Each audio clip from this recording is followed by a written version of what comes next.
We're coming to you from the DraftKings.com podcasting studios. DraftKings.com, America's one-day fantasy sports site, where it's like a new season every time you play. DraftKings.com. Now, the right time with Bomani Jones on ESPN Radio. And ESPNRadio.com. Ladies and gentlemen, welcome to the right time. My name is Bomani Jones. Thanks for listening on ESPN Radio and the new ESPN app. We're presented by Progressive Insurance. You can send me a tweet at the 1-800-Flowers.com Twitter feed that is at Bomani_Jones. And whoo, Chip Kelly, he just like Paul Wall. He got the internet going nuts. Man, it was a relatively uneventful Sunday. Brandon Boykin, a guy that, by the way, most of you couldn't pick out of a lineup and didn't really know anything about, because in a lot of ways he's kind of a nameless, faceless football player. He gets traded from the Eagles to the Steelers for a fifth-round pick. So we're talking like, good player, not great player, right? Good enough to have, but you'll give him up for a fifth-round pick. And that's about what he is. A nickel corner. Nickel corner, right? A good nickel corner, it should be noted, but a nickel corner all the same. So he gets traded, and he sends a text message to a gentleman that works at CSN Philly, where he says that Chip Kelly has a problem with grown men of our culture. It's a quote. Said grown men of his culture. And he said that, Chip Kelly just struggled to relate to players. And then everything got real complex and convoluted. Everything got to be a little personalized. People, got a little tricky.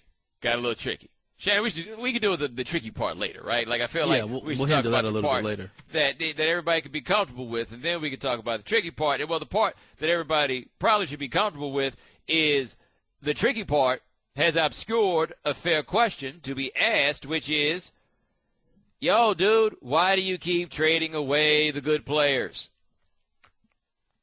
I think that's a question any Eagles fans have been asking themselves for the last couple of years now. Yeah. Like, before we get to any of those other questions, right? And believe me, I'm going to get to them. The good players, they seem to be going out and, not necessarily the same rate of good coming back in. So you can make the argument, Shady McCoy went out, but DeMarco Murray came back in. Okay. Yo, dude, Evan Mathis just out. Brandon Boykin, that fifth-round pick, ain't no draft between now and the season. He just out. Just gone.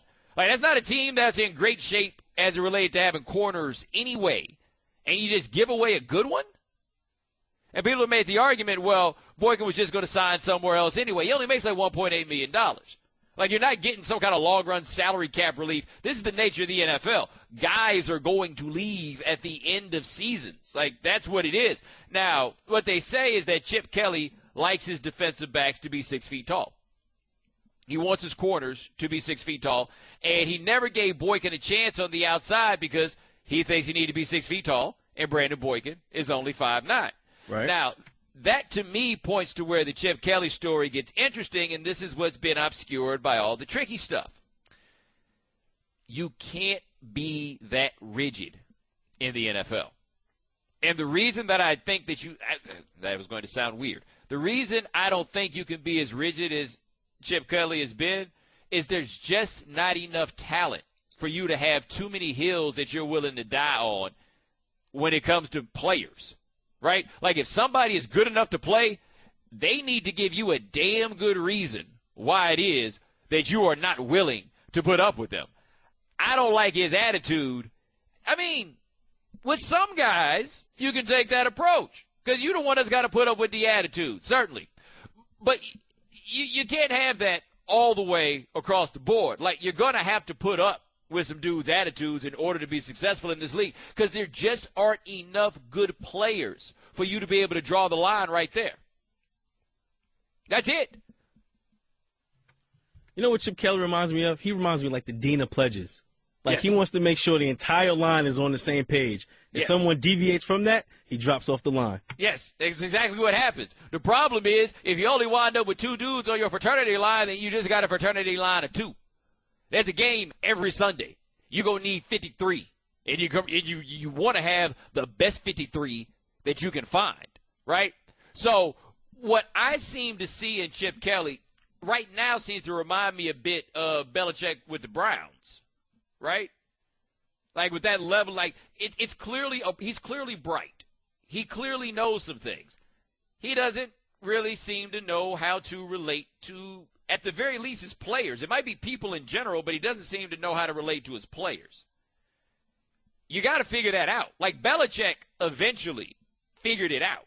And part of what I think, and I need to look this up, but I'll never forget, I had this professor in college. His name was Ralph Ellis, right? He was a philosophy professor. And I went to, the school I went to was Clark Atlanta University, right? It's a black college. Like, the thing was, this is in the late 90s, it cost $16,000 a year to go to Clark, right? So, like, white folks would be willing to go to, like, state black colleges where the tuition was low, but wasn't nobody paying those $16,000 to come hang out with us. Like, nobody was willing to go that far into the immersion that they were going to come out at $65,000 over 4 years, right? So it was black. It was very black, okay? So Ralph Ellis was a white man teaching philosophy, kind of slow-talking, monotone sort of dude. But every time I talked to him, we had a back and forth, and it went pretty well. And I'll never forget, I talked to somebody about it, a professor about it, and she said, well, he's got, kids that were either teenagers or like around the age of where we were in college.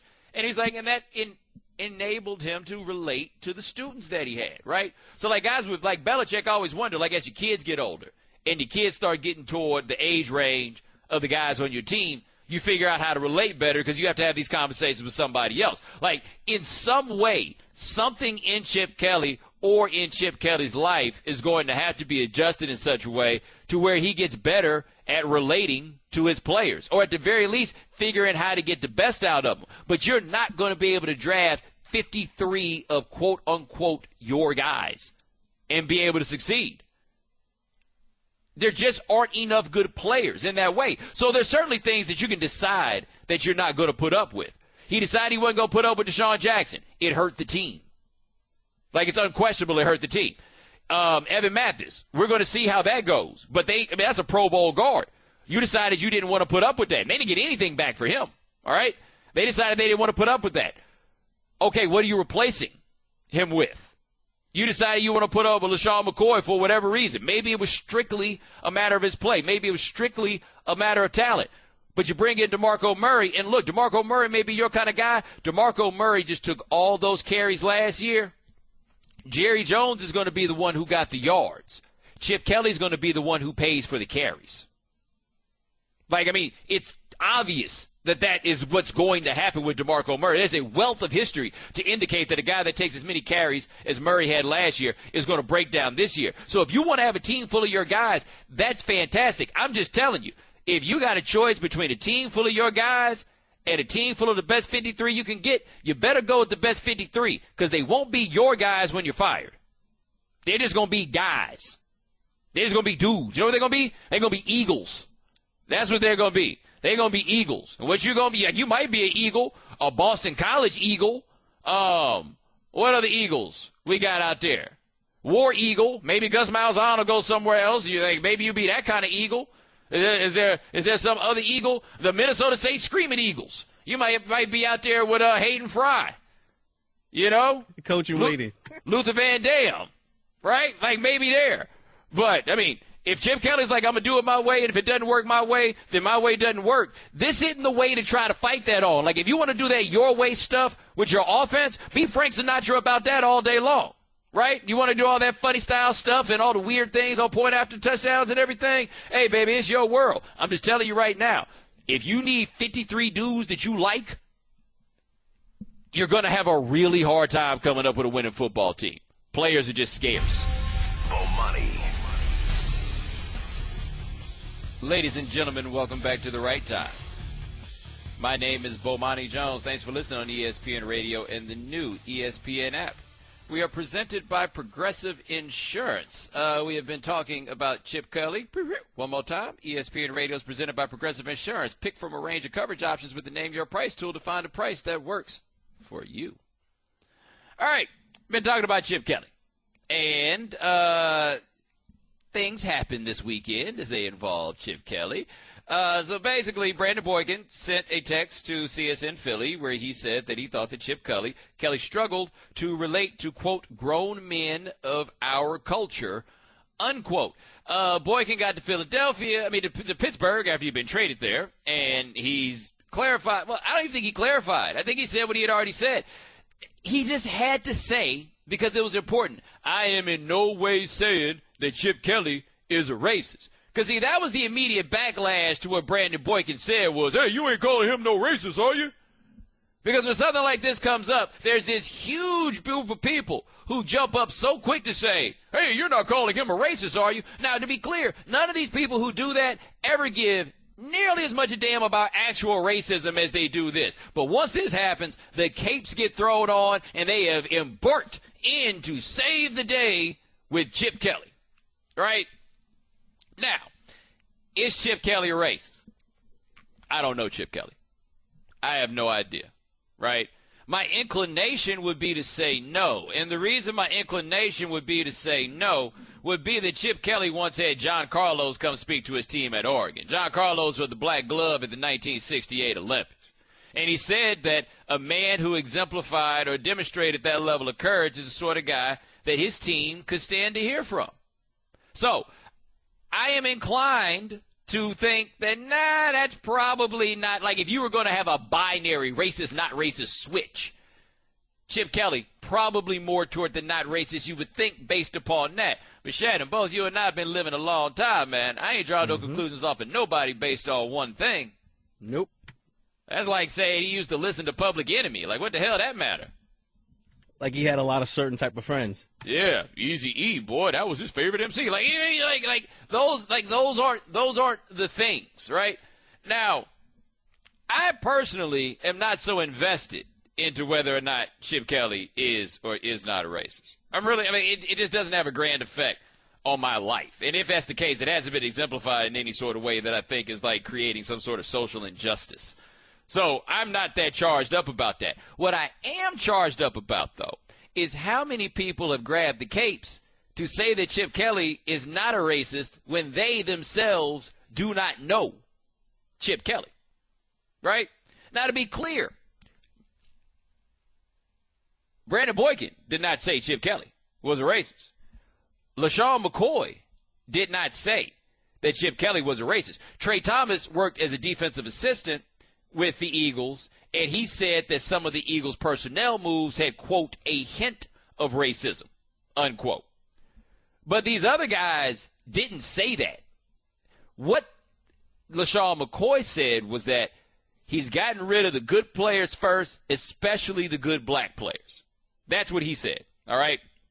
Brandon Boykin said that Chip Kelly has trouble relating to men of our culture.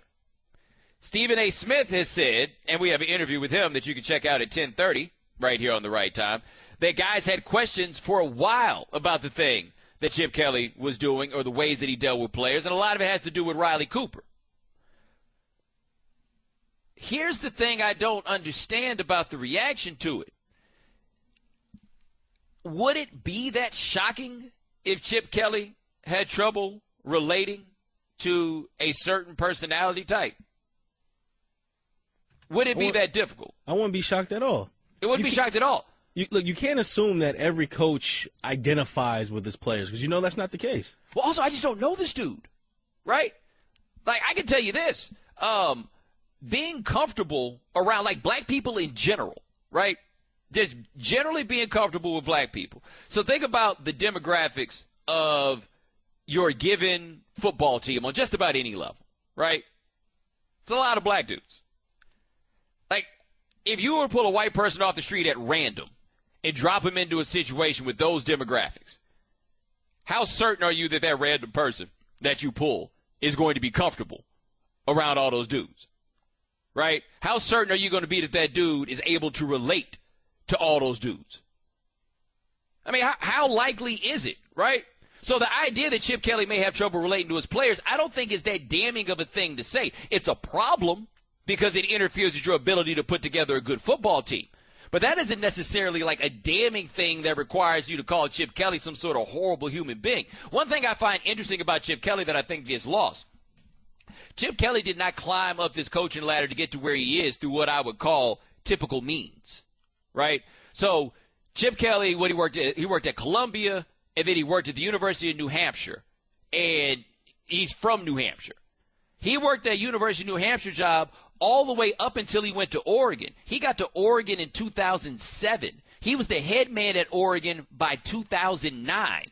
Like, Chip Kelly didn't spend his formative years recruiting the same places that other guys recruited in college football. Like, he didn't spend his formative time around NFL teams. He spent his formative time at the University of New Hampshire.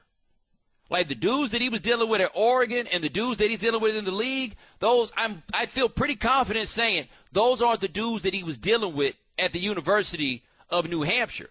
Like, I don't think that every football coach is just jumps in and instantly learns how to relate to all those guys. I think that's the sort of thing that you probably have to learn. Like, I bet if you talk to Dan Mullen, who's another guy from New Hampshire, and ask him about what he learned about relating to guys going from job to job, going to Utah, then going to Florida, then going to Mississippi State. Like, I think you pick those things up along the way. Like, you figure those out. Chip Kelly didn't go about this the same way. Like, we realized how different Chip Kelly was when he was sending handwritten notes to Willie Lyles at Oregon. Remember when the Willie Lyles thing came up and Oregon was getting in trouble? Chip Kelly was like, no, you must be new. Like, somebody else is supposed to be between you and him. Don't put nothing in your handwriting, you dummy. Right? But he's not a dummy. He's just not from that world. And he's not of the coaching world in that way. He's just not a product of it in the same way. So if you tell me that Chip Kelly has a difficulty relating to some of these guys, I wouldn't be terribly shocked. What I can't figure out is why in the world people are so defensive about hearing the very notion or somebody broaching the simple idea that Chip Kelly could be uncomfortable and struggle to relate to these guys. Look, man, guys get released every day in the NFL. Guys get cut every day in the NFL. Guys get traded every day in the NFL. This is the only guy I've ever heard people say this about. And that doesn't mean he's a bad guy necessarily.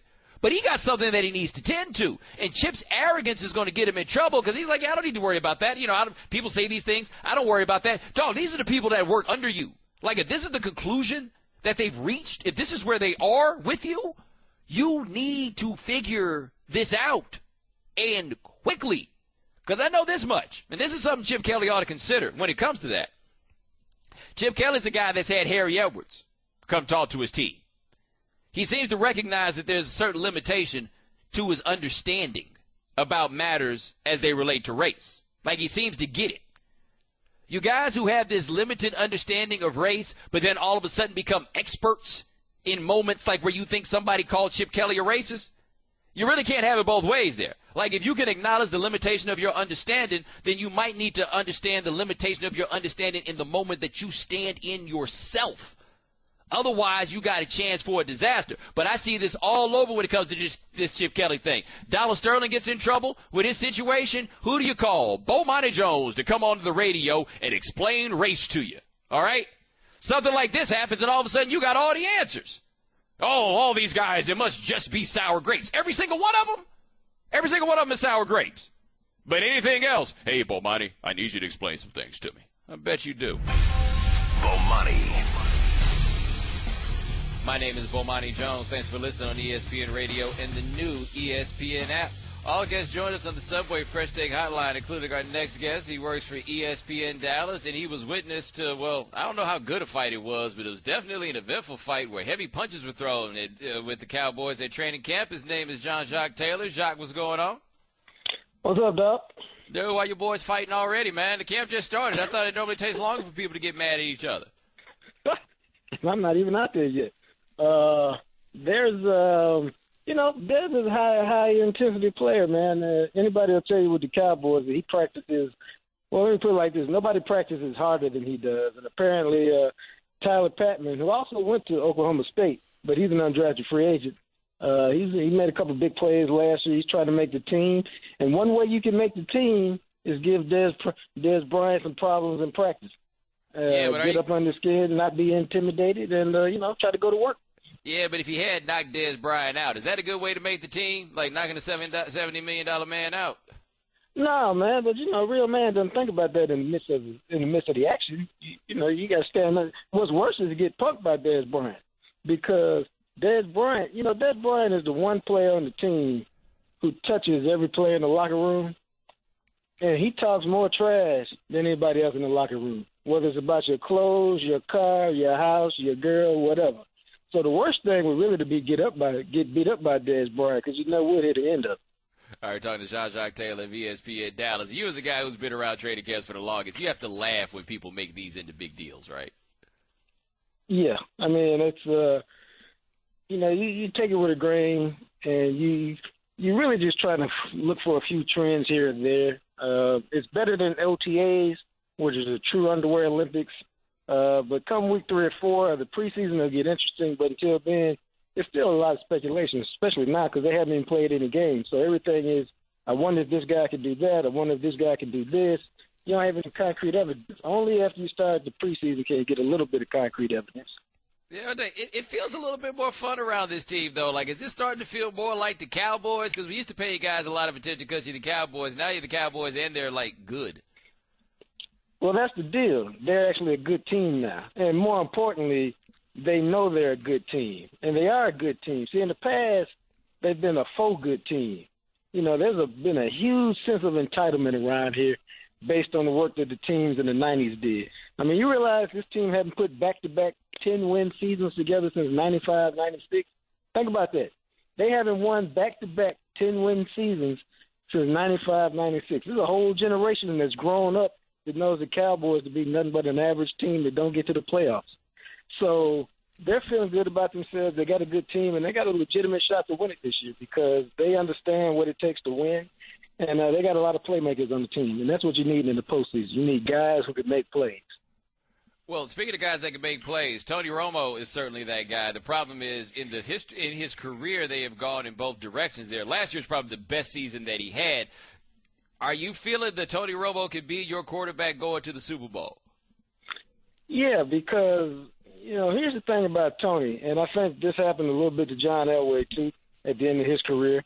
Although let's not compare their careers because Elway is a surefire Hall of Famer and Romo's not at this particular time.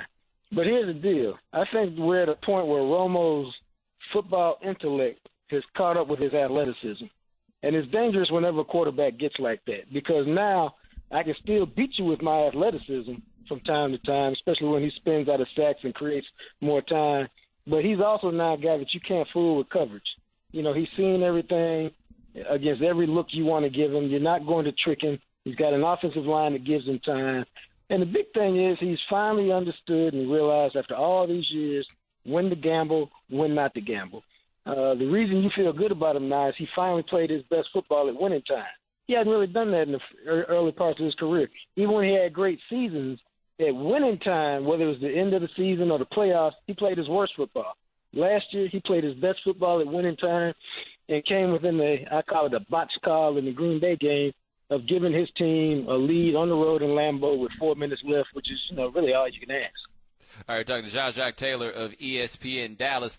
And talking about the Cowboys going into next season, defense, they've added pass rushers. They won't see Greg Hardy for a while. They've added him. They drafted Randy Gregory. How's the defense looking this year compared to last? Well, I think on paper it looks great in the sense that they got playmakers. The game's about rushing the passer. If you can't rush the passer, you can only be so good. Like you said, they got Greg Hardy, who's a proven commodity. DeMarcus Lawrence, a second-round pick last year, missed the portion of his first part of the season with an injury. He's back. He played pretty well in the playoffs. He should be a legitimate 8-sack guy this year. Randy Gregory should get some opportunities. They got Sean Lee back if they can keep him healthy with Lando McClain. Here's the thing. They got playmakers. They got guys who in the playoffs can make a play to win you a game. And that's really, to me, what it's all about. You got to have guys that make plays. And in this scheme under Marinelli, it's all about going 100 miles an hour every time, creating turnovers, wreaking havoc. And so when you have that mentality and you got some playmakers, they're going to be good on defense this year, I think. And I think that's why they're one of the 2 or 3 teams that has a real shot to win. All right, now the Cowboys have made a transition from Jerry Jones being over basically everything to his son Steven having more and more of a role. Is that the easiest thing to point to in the Cowboys' improvement recently? I think that's part of it, but the other part is Jason Garrett's a terrific head coach because Jason Garrett gave this team a plan and an identity. Too many times, Jerry Jones has hired guys who were so happy to be the head coach. Hey, Jerry, whatever, dog. As long as I can be the head coach of the Cowboys, you do whatever you want to, man. Jason Garrett, while happy to be the coach, was like, no, we're doing this all backwards. We need to fortify the offensive line. I mean, the Cowboys had not taken an offensive lineman in the first round since 1981, I think, until Garrett showed up. Then they took 3 and 4 years. And don't be shocked if they take another one next year because Doug Free's in his 30s. Now it's about rebuilding the defensive line. And he finally committed to the running game. Now, he would give you a bunch of reasons and excuses for why he didn't run the ball earlier. But the reality is last year they ran the ball 50% of the time. They don't have to run it quite that much this year, but as long as they can stay in the 50s, especially the mid-50s, they'll be good. Because anything else, then you're back to asking Romo to make a lot of plays, make a lot of decisions, and you're setting Romo up to failure. You run the ball the way they can run it, you put Romo in a position to play his best football. I got to say, you made a pretty compelling case for that Jason Garrett as a terrific head coach because I heard you say it, and I was like, wait, what? Like, I'd never heard that. But, I mean, honestly, you made a good case, but you have to, the rest of us are looking at you like, wait, let's see what Jacques has to say about this. No, I understand that. And, to me, and I've always been a Garrett guy. Now, there have been times where obviously he's made bad decisions and done things I disagreed with. But I'm a guy who likes his approach because his approach is not about the result, the end result. It's about did we do it the right way? If we do it enough times the right way, then the result will ultimately take care of itself. And that's the way I've always been in my own personal life is, do the process the right way, and ultimately you'll get the results you want because you can get a good result with a bad process and you're just fooling yourself. And so because I agree with that, I always thought he's a good coach. But check this out. To me, you're about to see the best of Jason Garrett now because he's a guy who really understands how to connect with guys and get them to maximize their talent.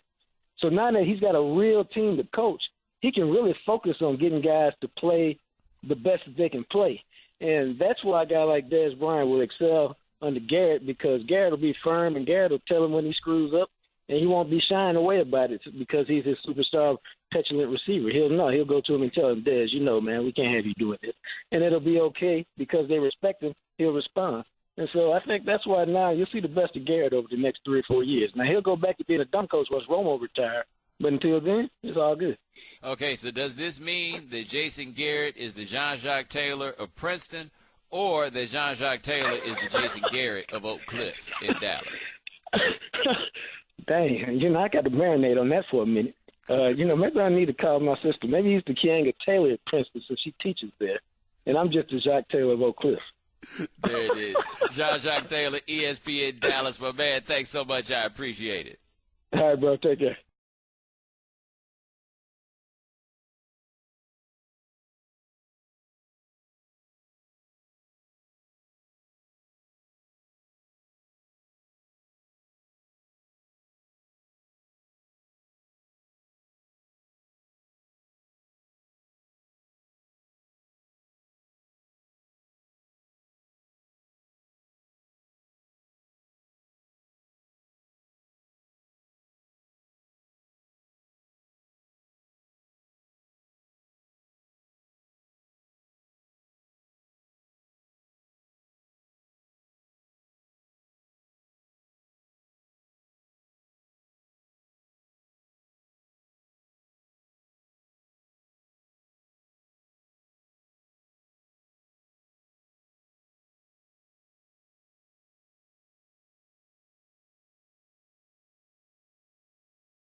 Geico presents Strange Savings Stories.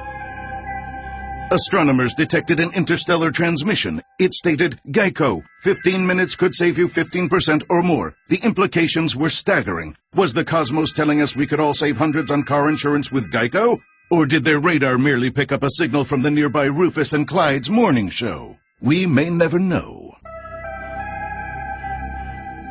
Geico. 15 minutes could save you 15% or more on car insurance. Now, the right time with Bomani Jones on ESPN Radio.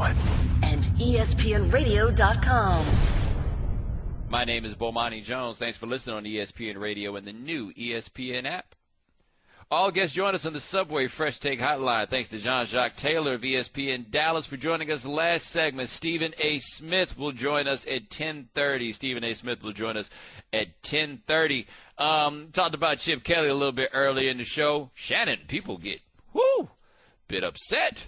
Real man. I thought I was being very, level about that whole topic. I didn't say anything accusatory about anybody. I just gave you a basic understanding about why it wouldn't be so crazy to say that Chip Kelly might not understand after all those years of coaching small colleges, how he might not be able to relate to grown-up professional football players. Somebody came in my mentions, comparing Chip Kelly to Donald Sterling. Fuel the fire. What?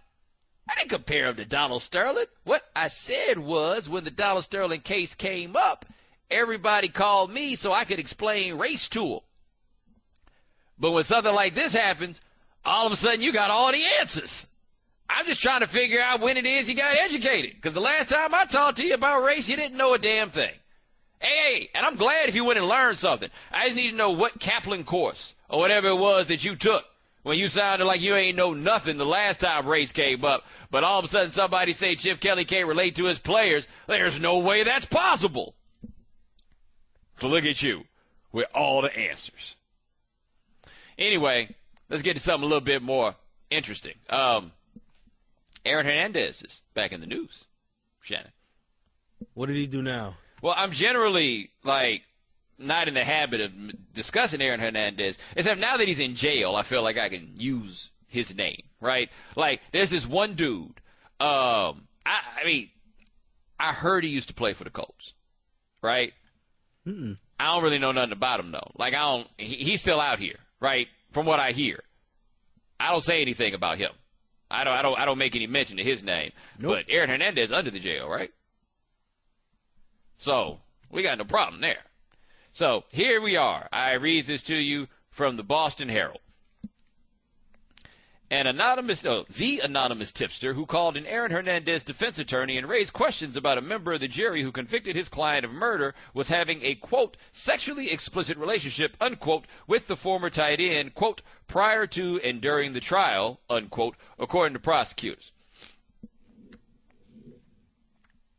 During the trial, wasn't he, in the Bing? How is that? I'm not an expert on the legal process, but how is that possible? I don't know. I think I'm willing to bet that there's some people in jail with Aaron Hernandez who got the same question. Yo, dog, who'd you talk to? Is there a secret room nobody talked about? How many cigarettes did you have to trade for that? Right? But let's get to the core of this, okay? Aaron Hernandez had a woman that he was having a, quote, sexually explicit relationship, unquote, with. What does that mean, by the way? A sexually explicit relationship. Were they or not? Right. Still allegedly to it. No, did it happen or did it not happen? I didn't know there were many ways to have sex but explicitly. Otherwise it's not called sex. It's, I think, heavy petting. Is that the word? I should probably move on. Anyway, so yeah, Aaron Hernandez had a woman that he was sleeping with, and she turned out to be the anonymous tipster who called the defense to say that there was jury tampering. Who came up with this? Whose bright idea was that? Whose bright idea was that? You mean to tell me that you couldn't get anybody else to put in this call? Aaron Hernandez. Right. Now, let's keep going, because the story actually manages to get better. So, the tipster has been identified in court paperwork as Katie, as you may recall from the Chappelle Show, sketch The Mad Real World. Katie. Mm-hmm. Anyway, so Katie apparently told the defense attorney that a juror had been untruthful. Right? And, by the way, Hernandez's attorney admitted that the tipster had extensive personal contact with his client that would be relevant to her credibility. You don't say. But this is the detail that is very interesting. Very, very, very, very, very interesting. And this is written by lead prosecutor William McCauley. This relationship includes letters Kate sent to the defendant that were subsequently destroyed by the defendant. In addition to the ongoing relationship between Kate and the defendant had a relationship with Kate's father while they were inmates together at the Dartmouth House of Corrections. Did anything jump out to you in that sentence that I just read? Did anything just jump out the speakers? Shannon, did you hear anything? Relationship? Dude, they just put that in there and just left it hanging. Like, from what I can tell, at least in this newspaper account that I'm reading, there is no greater explanation as to what relationship means. They just dropped that in there. Now, understand, part of the prosecutor's strategy in dealing with Aaron Hernandez, because remember, Mrs. Hernandez, or the soon-to-be Mrs. Hernandez, or whatever she is, Aaron's girl, right? She was going on that ride or die early. Remember, she was taking boxes and dropping them off at people's houses and stuff like that. Like, she was going with it. So in all these different things that they released, they put all the stuff in there they could about all the other stuff that Aaron Hernandez is out there doing. And by other stuff, I mean women.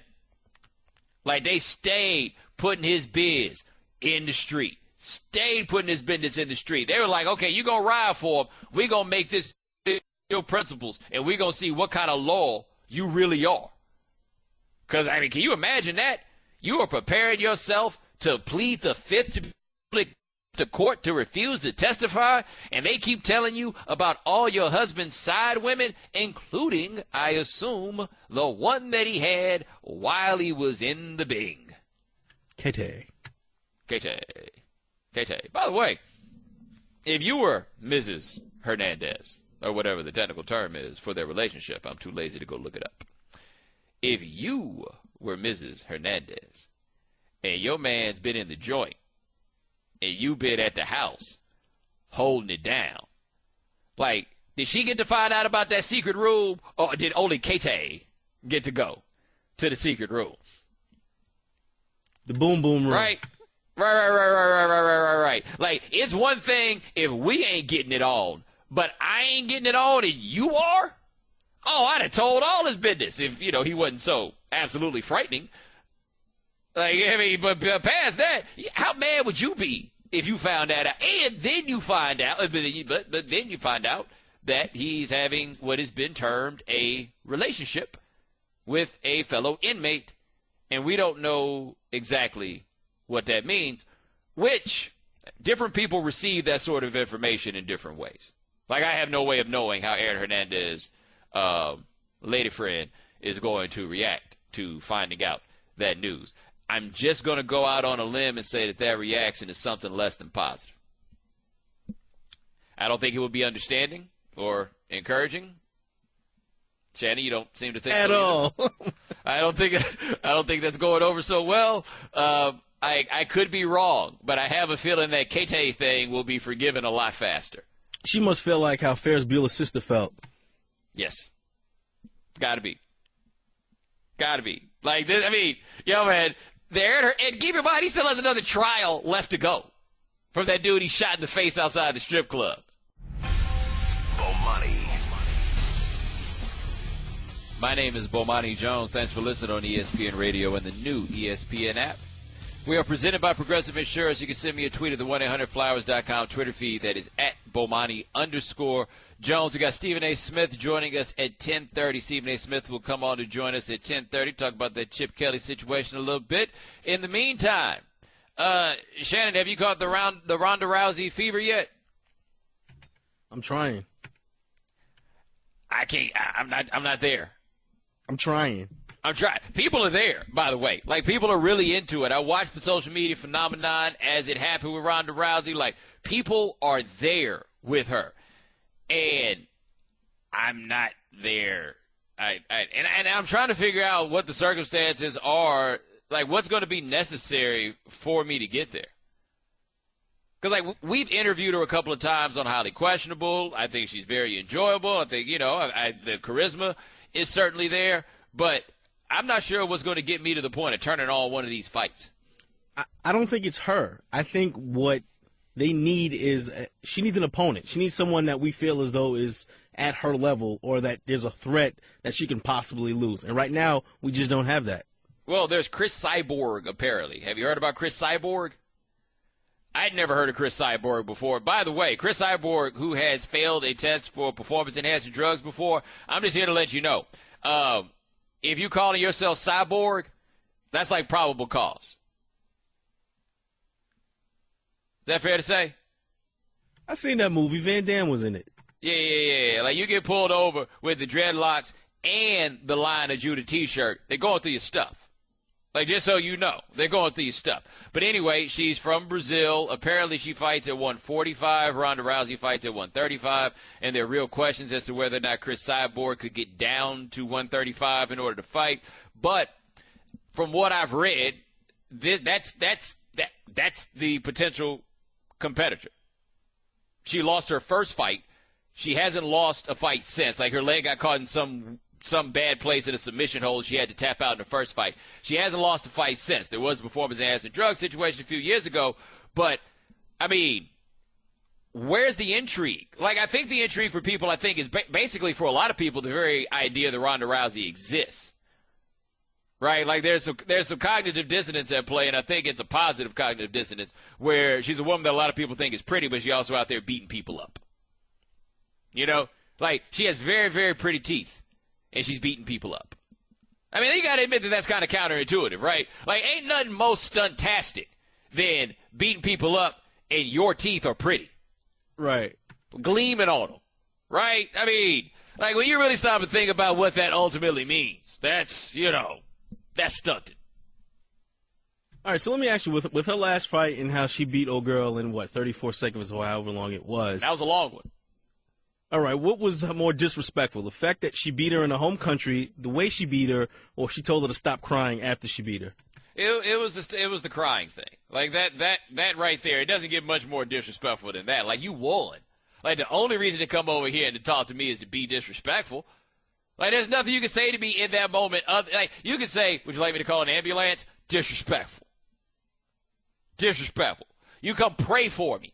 Disrespectful. Like, no matter what you do in that circumstance, it's mad disrespectful, which I'm all for, by the way. Like, it is fighting, after all.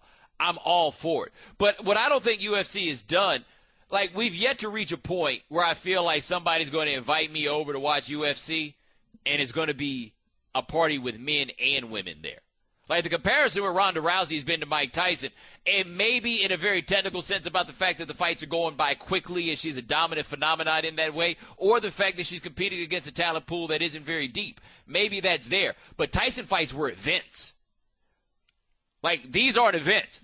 UFC has still not gotten to the point where they can do an event in the way that boxing can do events. Like, a big fight is still a big deal in a way that a big MMA fight will not be. A big boxing match, rather.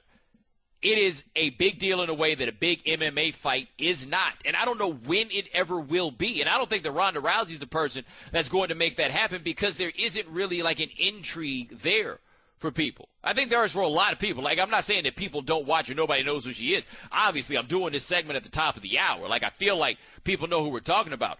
I just can't get invested in it. And I do wonder. Like, Dana White had always said that he wasn't going there with women fighting. He always said he wasn't going to do that. It was basically a carnival act. He wasn't going to do that. And now that's his biggest money-making draw. Like, I feel like I'm the person that was the reason that he would say that he wasn't going to do women fighting. Because I have to, like, ask myself the question as to whether or not this mere idea of women fighting is something that I'm just not here for. Like, I don't have a great answer for that. I don't know. Like, I'm really asking to try to figure that out because that flies in the face of a lot of notions that society's pushed upon us for a very long time. Like, that's just kind of how it goes. Like, for example, when the Olympics come around, you hear people talk more about women participating in figure skating than men participating in figure skating.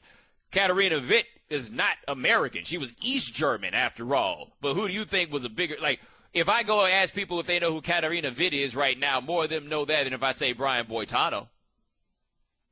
Right? Like, these norms of gender affect the way that we consume these products. Like, whether it's right or wrong. Like, if I'm wrong for it, I'm willing to deal with it. But I think that's a question to ask. Because she is absolutely dominant. And you can tell me the talent pool isn't that deep, but we like watching dominance just for the sake of being dominant. Like, that's what it is. Like, that's why we enjoy this. Jordan Spieth right now is dominating, but it's no more exciting to watch him do that than it was watching Tiger Woods when Tiger Woods is doing it against a pool that probably wasn't as deep. Like, we like dominance generally, like, for its own sake. Maybe part of it is this, too. Like, I know that the fight is going to be something I can consume very quickly on the social media and keep on going. See, like, which one of y'all out here paying $100 to watch Ronda Rousey have these fights that can be captured in a, like, Twitter attachment? Like, pick.twitter.com. You can get the whole fight in it. Who out there paying that $99 for that? Because if that's what you're doing, look, I'm not here to tell you how to spend your money.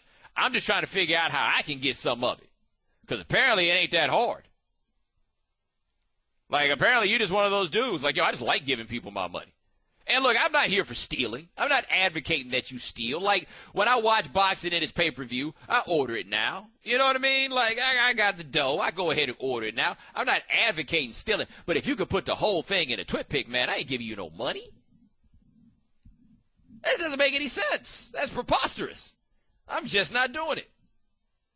But we'll see how this goes. I do think this, like the question we answered on Highly Questionable today about Ronda Rousey was whether or not UFC needs, like whether if she lost, whether that would make for a big deal. I'm like, no. Her losing would be the worst thing to ever happen because there's nobody for her to lose to. Like, it's not as though the person she would lose to would then become the queen of the mountain and then become the same sort of attraction Ronda Rousey was. That's not what it would be.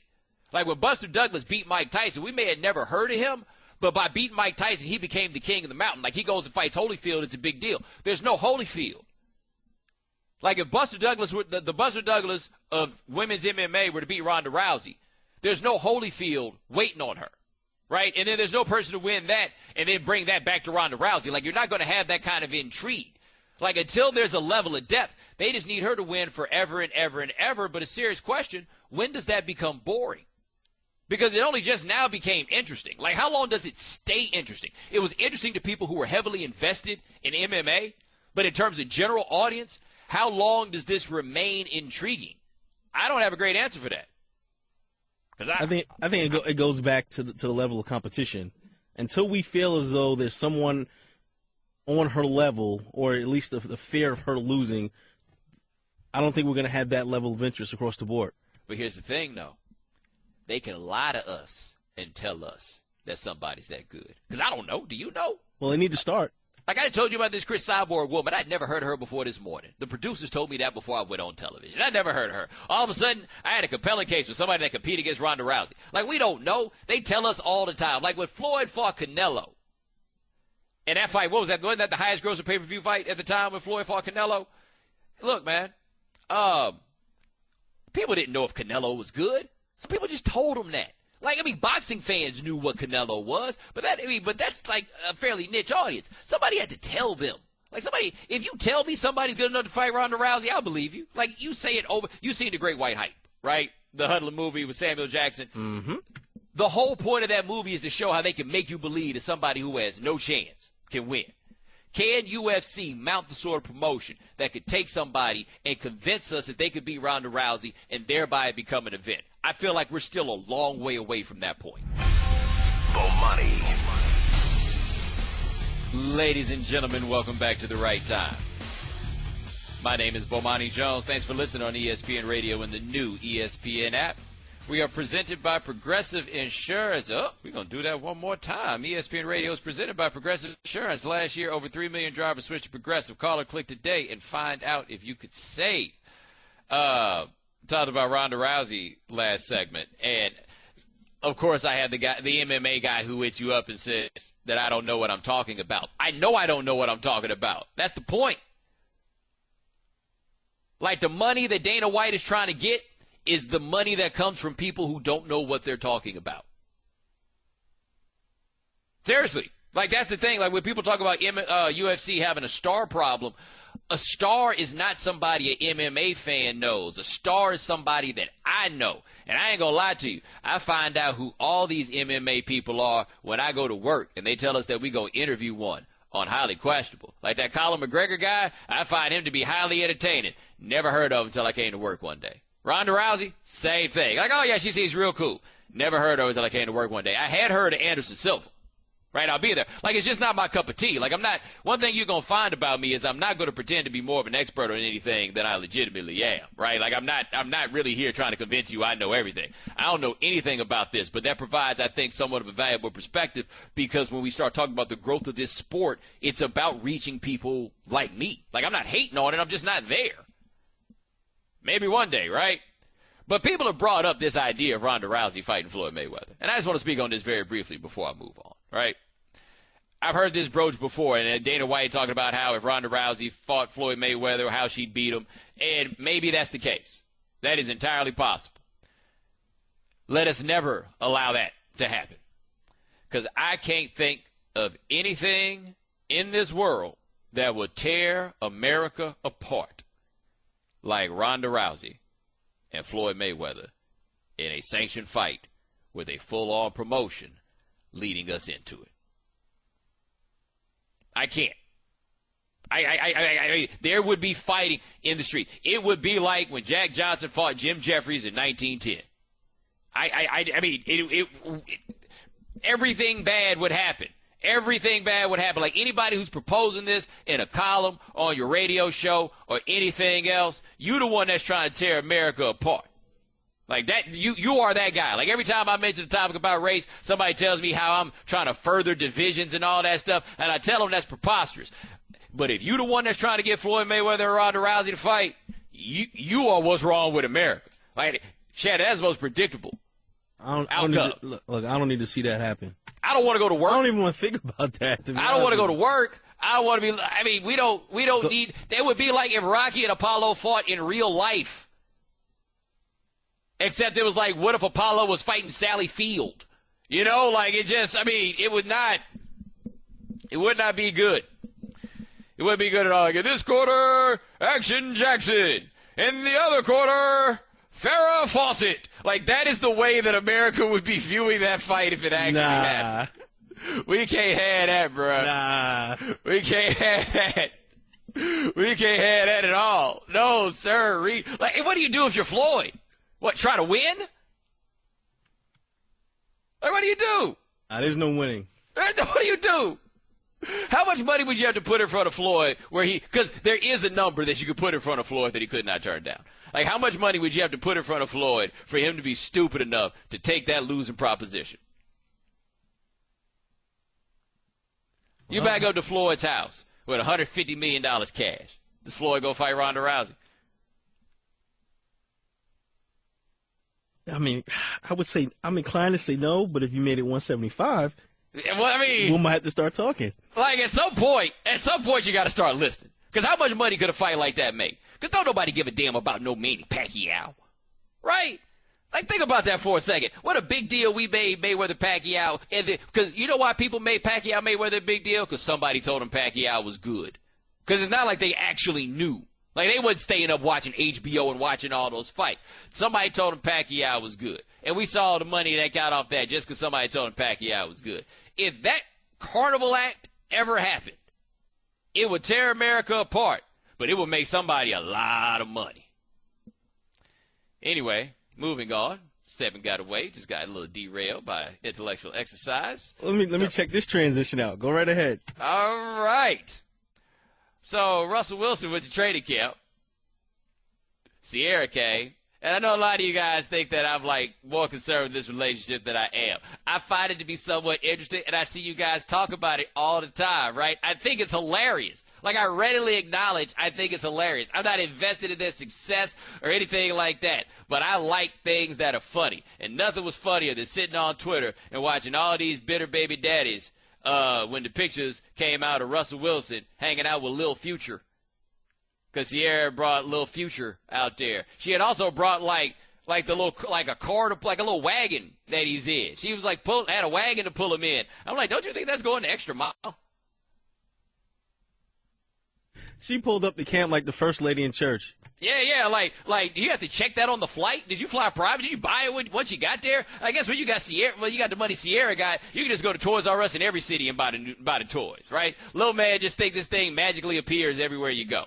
But anyway, does Russell Wilson understand like what exactly he has really walked into with his like new situation in his career? Because here's what I'm saying. Like just observing everything that goes on here, he just got his money. They just lost the Super Bowl on an interception that he threw. He just got the famous girlfriend, right? If anything starts going bad, and he's yet to have that point ever really where it's gone bad. He didn't have it in college. He hasn't had it yet in the pros. Everybody has a bad stretch. Peyton Manning had the bad stretch. Tom Brady had everybody has the bad stretch. Not everybody gets treated the same in the course of having the bad stretch. So if Russell Wilson has the bad stretch this year, if Marshawn Lynch finally starts to slow down and they got to lean more on Russ and Russ can't get it done, right? All of this pops right back up. You know, you were so concerned in the offseason with getting your money. Now you got your famous girlfriend. You know, they'll even hold it against him, that thing he said about, you know, that, I don't even want to talk about that anymore. All those things will come. Like, I hope he understands that all those things are going to come. Because Russell Wilson's a dude that's been pretty much universally loved. But the second he struggles, all this stuff coming right back. Would like to say right fast, though, before we go away, remember there was this phony controversy supposedly about how guys in the Seattle locker room thought Russell Wilson wasn't, quote-unquote, black enough. You remember that? That was the thing, that he wasn't, quote-unquote, black enough? Hey, man, Russell Wilson got baby daddy drama. You happy? You happy now? Like, you need anything else? You know? He got that little boy's name is Future, and Russ is hanging out with him like it's his.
And now, for Geico's edition of Stuff Found in Your Car, we go inside your side door pocket. Hello, yes, the crumpled receipt with gum in it. From your anniversary dinner, you sprang for expensive wine, your server was Beth. That dinner was a couple $100. Money you could get back if you switched to Geico and saved hundreds of dollars on your car insurance. I bet you'd save that receipt. Frame it even. But really, where did I go wrong? Was it the corkage fee? Geico. 15 minutes could save you 15% or more on car insurance. Visit geico.com today. Now, the right time with Bomani Jones on ESPN Radio. And ESPNRadio.com. Ladies and gentlemen, welcome back to The Right Time. My name is Bomani Jones. Thanks for listening on ESPN Radio and the new ESPN app. All guests join us on the Subway Fresh Take Hotline, including our next guest. Catch him on First Take and basically all over the place. His name is Stephen A. Smith. Stephen A., how's it going?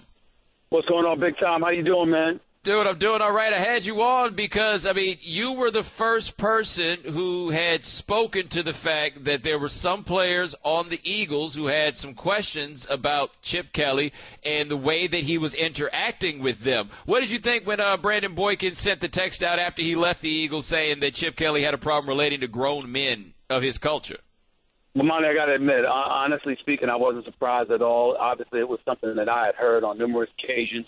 As you know, I wrote for the Philadelphia Inquirer for 16 years, and I was there for a long time. Still got a house in that area. Still, obviously, around there a lot, and you heard a lot. You heard a lot of these things from several of the players.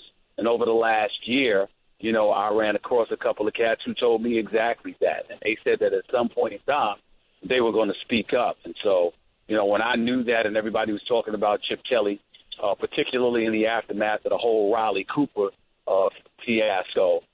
Then you just knew that this was inevitable because that, believe it or not, is at the heart of all of this. The fact that Riley Cooper is still a member of the Philadelphia Eagles, while guys that consider themselves and are widely recognized as being considerably better than him still are on the Philadelphia Eagles.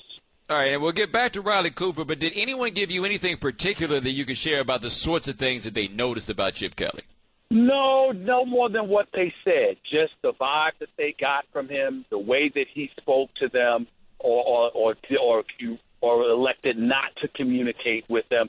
Just an overall ambiance where you just felt like he wasn't somebody that really wanted to vibe with them, to talk with them, or anything like that. He just wanted things done his way.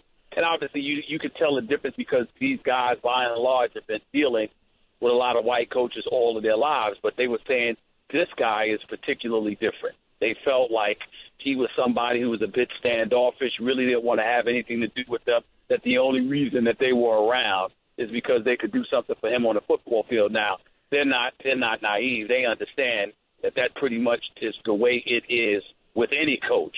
But at the same time, they felt it was something that he wore more flagrantly on his sleeve than a typical coach. All right, we're talking to Stephen A. Smith. Did anybody give an indication as to whether or not their interaction with Chip Kelly was reaching the point that it would affect the bottom line? No, never. Not in the NFL, because they understand this is, regardless of how much the team sport it is, you get paid as an individual. And if you don't show up and perform to the best of your ability, then you're going to get exposed as a liability, and ultimately you'll be cut your career short. So they never gave any indication like that. The furthest they would go was by simply saying, look, if the scales were completely even and we had a multitude of opportunities available to us where we could go somewhere else and make sure we get the same money or better, have the same recognition, the same cachet, they said sooner or later a lot of people wouldn't pick Chip Kelly to go and play for. But they never used, not one time did they ever use the word racist or anything like that. They just said this is as far as they would go. He don't seem too comfortable around the brothers. That's all they would say. Well, did anybody give an indication about how comfortable he seems around anybody else? Because I think one question that people have had about Chip Kelly is whether or not he is generally socially awkward. Well, what they did was they leaned on the whole Riley Cooper situation from this perspective. When Riley Cooper was caught at a country music concert spewing the N-word while he was inebriated, what turned them off about it wasn't necessarily Riley Cooper. They may not have liked it, but their attitude is, okay, we can like him or we can dislike him. We can move on. It doesn't matter. They wanted to see how Chip Kelly was going to handle it, how the Philadelphia Eagles were going to handle it. And when his contrition transformed into him being a sympathetic figure in the eyes of some of them, because the Philadelphia Eagles organization basically told him to go away, get some counseling, do whatever he could to educate himself. He was going on a Friday and back on a Tuesday. It really resonated with them that, that's something that would happen for Riley Cooper that would never happen for them. And so when you combine that with the fact that, again, Riley Cooper is pretty much a marginal player, particularly based on last year's performance compared to the Deshaun Jacksons of the world who was gone over a year ago, Jeremy Maclin, to the Sean McCoys who departed this offseason, then those are the kind of things that resonate with them. All right, we're talking to Stephen A. Smith, and do you get the feeling that these things, also you talk about Chip Kelly, but with Riley Cooper, are those things still going? Because we remember that first year where Deshaun Jackson wouldn't even give the dude a high five. Well, to some degree, they'll never, the fellas ain't going to never forget that. I mean, Bomani, I'm a black man, you're a black man. You understand that, we can forgive things, but you ain't going to necessarily forget them. And I think that that's one of the things that resonates with a lot of these guys. They try to move on beyond that because they're trying to win football games and elevate their own cachet within the National Football League. The flip side to it is that the worse Riley Cooper looks, the more it highlights whatever level of unfairness or dismissiveness they think gets aimed in their direction by a Chip Kelly. Because this is somebody that you gave a 4-year or 5-year, $22.5 million contract to, $8 million signing $8 million in guarantees, $4 million signing bonus. And yeah, it doesn't seem like an awful lot of money. It certainly isn't in the NFL, but they look at him and barely feel like he deserves that. And then you listen to a stat that's been out there over the last few days where Pro Football Focus, I believe, highlights how Riley Cooper is the absolute worst wide receiver in all of the NFL. He ranks 110th out of 110 receivers who have played for 25-plus sacks or whatever the case may be. And they're like, look, 55 receptions, a little over 500 yards. Are you kidding us? This guy is on this team, but you don't necessarily want us? That's the kind of thing that resonates with you guys. All right, we're talking to Stephen A. Smith, and if you're the Eagles, Chip Kelly, or anybody else in the organization, it appears that there's something that needs to be taken care of, but Chip Kelly says he sees no reason to change anything. How dangerous is that approach? Well, I think it's dangerous from the standpoint that basically he's saying, look, it's going to be my way or the highway. You got coaches like Hernandez, which talking about how he doesn't like confrontation. You hear all of these different things. In the end, he's not just a head coach. He has control of football operations. And again, it's not a black or white thing per se as it pertains to ethnicity, literally color, because 75% of the Eagles roster is black. But when you look at or you hear guys saying he wants a certain type of player, then that's where it resonates a bit differently. Because, again, as African-Americans, particularly African-American men, we kind of notice and know what people are saying from time to time when they talk about wanting a certain type of person. And when you are black, you're thinking, particularly in the sports world, this world was built on a meritocracy, or at least the sports world. That's what you would like to believe. You perform, you put your skill sets on display, and they can't deny what you're bringing to the table. Well, when Chip Kelly comes forward and he elects to do things differently and it's his way, and your level of production doesn't seem to matter to him as much as you doing things his way, then that's another roundabout way of addressing who you do and do not want on your squad. And guys don't believe that's going to work to their advantage. So if you have that kind of reputation, again, it's not going to stop you from getting players, but the marquee guys that potentially have their pick of the litter as to where to go, will they pick Chip Kelly over other NFL coaches? These players are basically saying, no way in hell will they do that. All right, last question for Stephen A. Smith. And I ask you this as somebody who discusses these issues, and I've tried to talk to people about this over the course of the last couple of days through social media. People have seemed resistant to the idea that this is something that needs to be explored, the relationship that Chip Kelly has with his players and whether race plays a role in that. Why do you think that there's been so much resistance? Because when you said this months ago, people talked about it like you were crazy. Because, on a lot of occasions, and I've often said this on First Take and radio and beyond, Bomani, on a lot of occasions when you say something about somebody white, about someone white, and you're pointing out their transgressions, I think a lot of people in white America personalize it. They absorb it as if you're talking about them. When, in fact, no, you're talking about Chip Kelly. You're not talking about white people. You're not talking about an abundance of white folks. You're not even talking about things systemically, even though we've had our issues with that in this country. What you're talking about is Chip Kelly. I reminded everybody this morning, and I'll do it again for your purposes. You can go back to the days of Bud Grant in Minnesota, Don Shula in Miami, Tom Landry in Dallas, Hank Schramm in Kansas City. You can go all the way up to Bill Walsh, even to the modern day era, the Bill Belichick of the world, Bill Parcells back in the day, Sean Payton in New Orleans. The list goes on and on and on. You've had successful white coaches who were diehard, old school, wanted to do things their way. They didn't give a damn what anybody said. And you didn't hear black players say what you're hearing about Chip Kelly. So, again, it's not about, you're not talking about everybody else. You're talking about what is it that Chip Kelly is or is not doing. You're talking about him specifically because he's got his own thing going on. I had somebody tell me this morning, a former player, tell me this morning, Bomani, that Chip has them wearing monitors. And it's supposed to be there to monitor their sleep. But it also monitors everything from what they eat to whether or not they go to nightclubs.